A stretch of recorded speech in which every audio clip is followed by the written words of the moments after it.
Another driver cut off the car he was riding in back on June 12th in Waterloo. A veteran Waterloo police officer faces an assault charge in connection with a road rage incident. Lieutenant Corbin Payne is charged with assault causing bodily injury. According to court documents, Lieutenant Payne said another driver cut off the car he was riding in back on June 12th in Waterloo. Payne then struck the other vehicle and grabbed the other driver. Waterloo Police Chief Dan Trelka says his officers did the right thing when they responded to this incident. Our officers responded, saw who was involved, and immediately kicked it over to the Sheriff's Department. So I commend our officers for their professionalism. The Dubuque County Attorney's Office filed the charge against Payne to avoid conflict of interest. Payne is on administrative leave while the department investigates.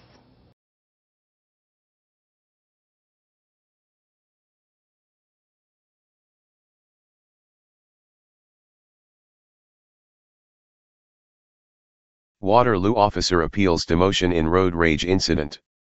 Waterloo, a Waterloo police officer who was acquitted in a 2016 road rage incident is appealing his demotion. Corbin Payne lost his lieutenant's bars and was demoted to the rank of officer for allegedly violating department rules, including using police resources to obtain information about the other driver in an off-duty incident involving a delivery driver. A closed-door hearing with an arbitrator to address Payne's appeal is slated next week. Payne was arrested on misdemeanor assault charges after he confronted an employee of a Chinese restaurant about his driving in a parking lot June 12 at Kimball and Ridgeway Avenues. During his criminal trial in January, Payne said the delivery driver was speeding and almost struck a car his wife was driving. Payne, who was a passenger, said he put out his hand to hold the other driver back when the driver exited his vehicle. A jury found him not guilty.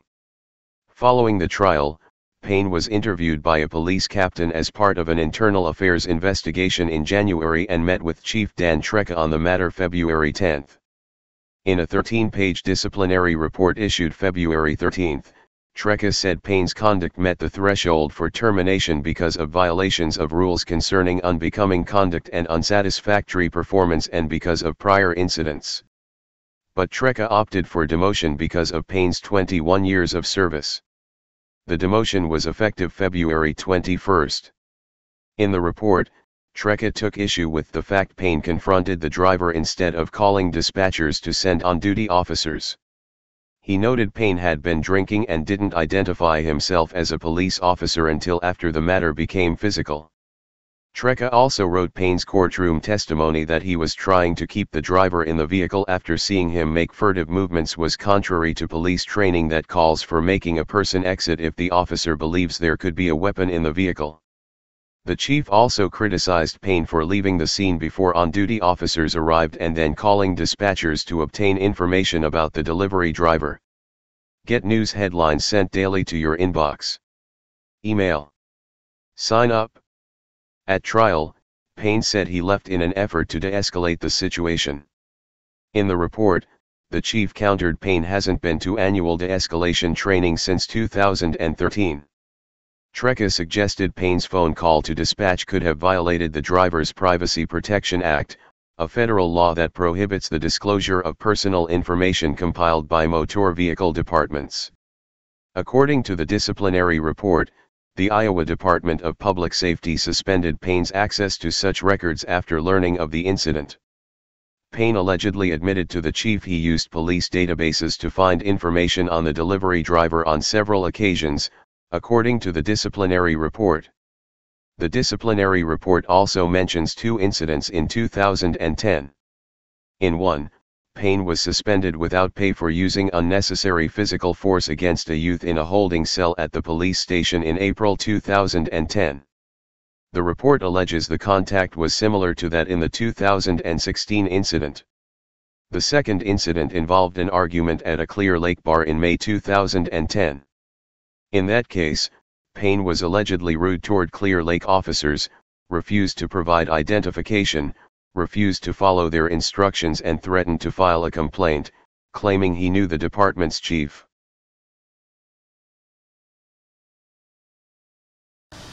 Hey Charlotte County, this is Charlotte County Cop Watch, and I wanted to explain what fair use is. You can use pieces of news articles if you're doing it for news reporting, you have commentary, and you're doing it for education purposes. So that's what fair use is, as you can see right here. Another reason why I wanted to make this video is to let you know I have just joined with Patreon. A nice thing with Patreon, I make no money on YouTube. They took the money away years ago, and so this is another way to give, and it's a nice thing too because you can give monthly. You can give $1, $5, $10, whatever. I do 4 to 5 hours a day on trying to wake the sheep up on how corrupt it is and different ways that you can fight the corruption. So Patreon is a way that you can do it, and then of course the old way is still there. Donate to Sheriff County COPWATCH with PayPal or credit card.